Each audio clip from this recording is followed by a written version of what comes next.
back to the Healmore girls. This is part 2 of our conversation. The first one was about self-worth. Go watch it if you haven't. And this one is going to be on modesty. Modesty is a tough conversation for a lot of moms and daughters out there. It's tricky, and I feel like everyone has a different opinion of what's right and what's wrong, and so we're just going to share how we did it. This is just our thoughts on how I raised the girls to be modest and how I believed it was important for them to be modest. So the first thing is obviously to start with their self-worth on the inside and give them a great foundation. So that was part 1. Yeah, for sure. Go watch that because that's the number one most important thing. The second thing is when they were really, really little, instead of telling them that they were being naughty or don't be naughty, I would say don't act ugly. I feel like for little girls especially, being pretty is important.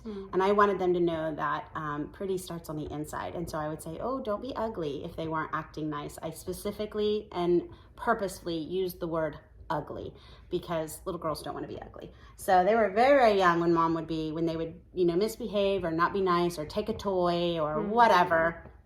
Oh no, we're not going to act ugly.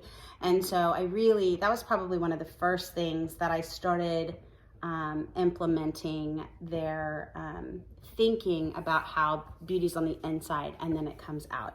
And then we started with what was allowed to be worn and what wasn't. I remember probably one of the main things of how we approached it was, what would your daddy think of you wearing that? Or how would your dad feel about that being worn?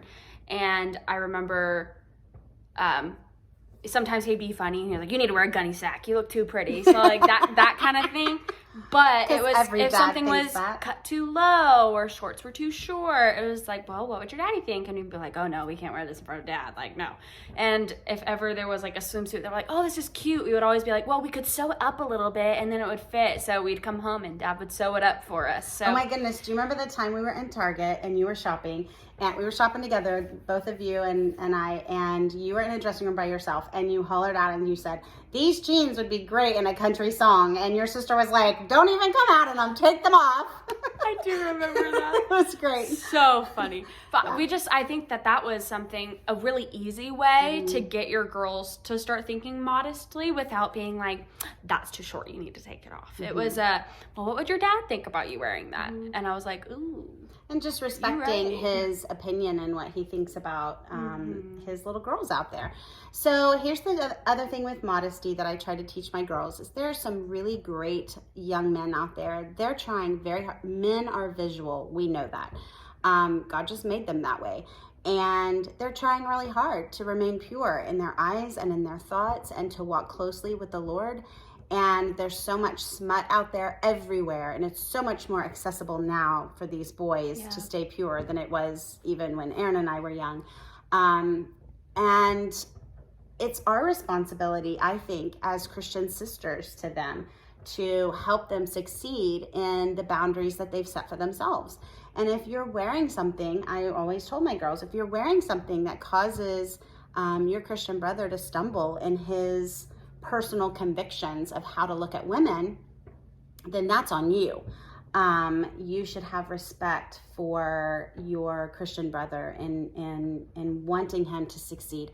This is somebody's future husband. This is somebody's future dad. This is somebody's, this could be your future husband. And how do you feel if another girl walked past and it was your husband and he had to see that kind of a mindset? Yeah, just kind of thinking about down the road and these young men. Long-term thinking. That was always, you'll hear that a lot. Sorry, not sorry. Yep. So it was always something that I tried to instill in them is the young men around them that want to be pure in their eyes and in their thoughts and doing what we can do to help them. And also just how young boys think when they see girls. So we didn't have boys in our house, and except for Daddy. Yep. He doesn't So count. there was a time, I want to say it was late elementary years. You guys were probably in like 5th, 6th grade-ish. And junior high, the showing the bra thing got to be it was in the deal. 90s trend, early 2000 trend. It was the hot pink straps, But I remember Mom being like, well, you know what boys think when they see your bra? They say, do your panties match? Yeah. And I flipped out. I was like, that is disgusting. Mom, no. So she bought these like an easy solution instead of fighting and arguing about it. And I was a super tomboy, so I played outside and with all the neighborhood guys. You weren't really into fashion anyway. No, you just wanted to be out I just wanted to go play in the dirt. Honestly, what I wanted. Yeah. And so a super simple solution. What, that's hard to say. Say that 3 times fast. Was she bought these like little hearts that strapped your bra straps together, so it like made like a little hourglass shape. So that when you wore a tank tops, your bra straps wouldn't show. So it's just like, it was a silly little thing, but instead of harping on us about, well, your bra stop's showing, you need to fix it, or go change, or blah blah blah. She just came up with a solution. It was a solution mindset. Like, how can we fix this to be better? And then I never put them down in teaching them about modesty. I started the conversation young. First of all, I'm in charge of what they were buying at that age, so we didn't buy things that were immodest. But by the time they were old enough to go shopping with their friends and buy their own things, they already had, not because of shame, we'll talk about shaming, not because of shame, not because they weren't proud of their bodies or who they were, but just out of respect for themselves and respect for the godly men around them that wanted to stay pure, they covered themselves up. And so, I mean, you know, we would say things like modest is hottest and things like that, but mostly... the classic cliches, you know. I didn't come up with that. One of you girls taught me that. I don't know where they heard it. Yeah, that was around all the time. So, yeah, it was a thing.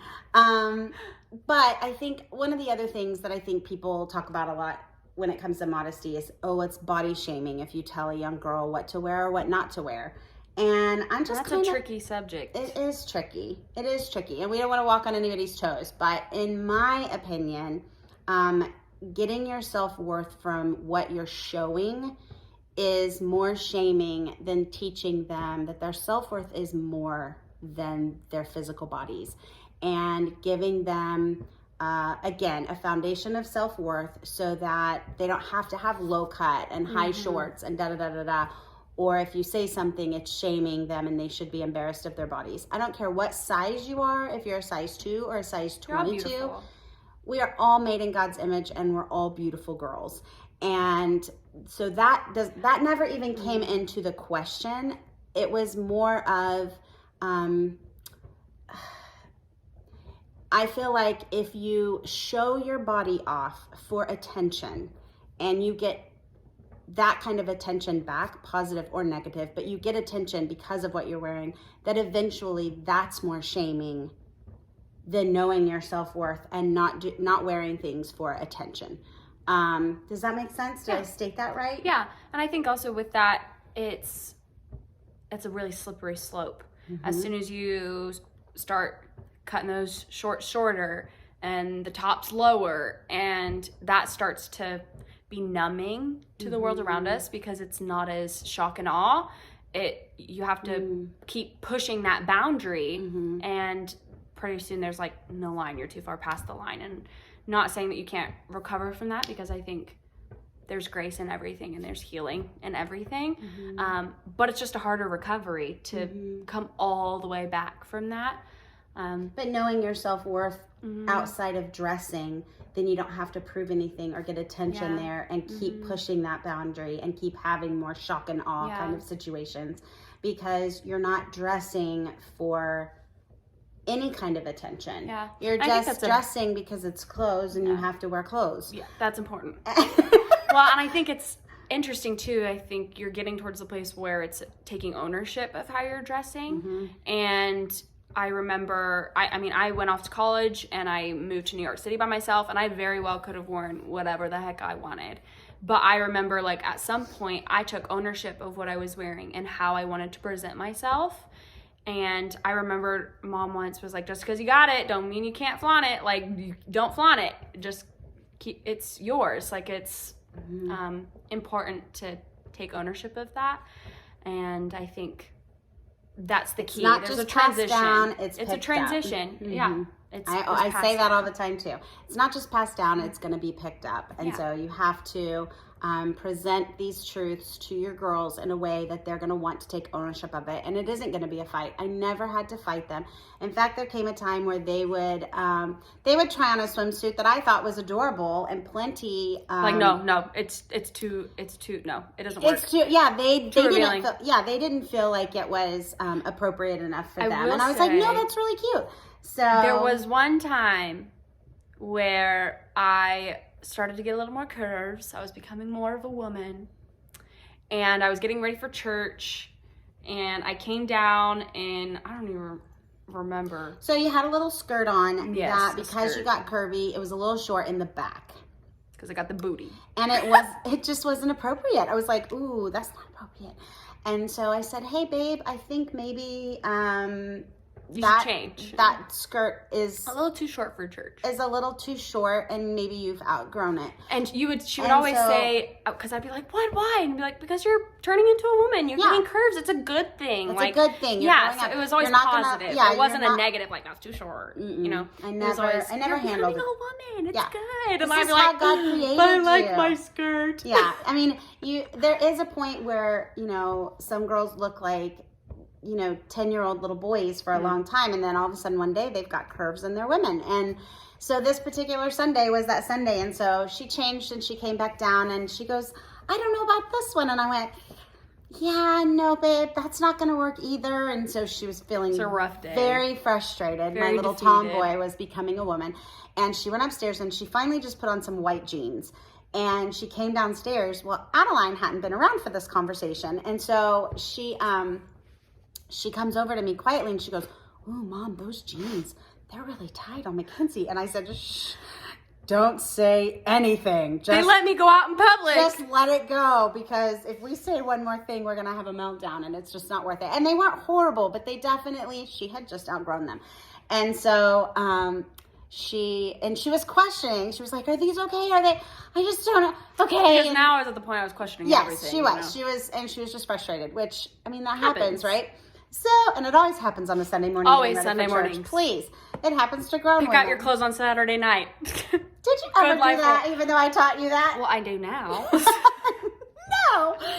Anyway, so she gets in the car after church, bless her heart, and she goes, I can't ever wear these jeans again. And Aaron and I and Adeline look at her, and we're like, really? Why? Well, a certain boy... at church. I know who he is, but I'm not going to call him out. He opened the door. You know who you are. And she walked there, and he goes, Mackenzie, nice jeans. And she was mortified. Especially because I didn't grow up with brothers, so it's like I just don't. Accentuated all the curves. They went straight to the trash. Yeah, she didn't wear those again. Straight to the trash. And the next time she came down in something that we were like, maybe not. She immediately went, I learned my lesson. Yeah, so she definitely, neither one of my girls wanted attention from their bodies. That was never something that they wanted, because I tried to teach them that the attention that you want is from what's on the inside, what's in your mind, what's in your heart, what's your character, what do you bring to the table, not just your figure. That to me is more body shaming, when a young girl thinks that she has to bring attention to herself by what she wears, then I feel like she's going to be shaming herself more than if you teach her what she brings to the table is character, who she is what's in your mind, is who Christ is in you. It's so much more important. So that's definitely what I tried to instill. And thankfully I didn't fight the whole, what to wear, what not to wear thing. I started when they were very young, and we worked on modesty, as we worked on their self-worth and who they were in Christ, and the kind of men that they wanted to attract, and that's a big one. The kind of girlfriends that they wanted to have. Because they wanted girlfriends that also wanted to be good on the inside, and Jesus-loving young women that wanted more than just to hang their body out for people to to see.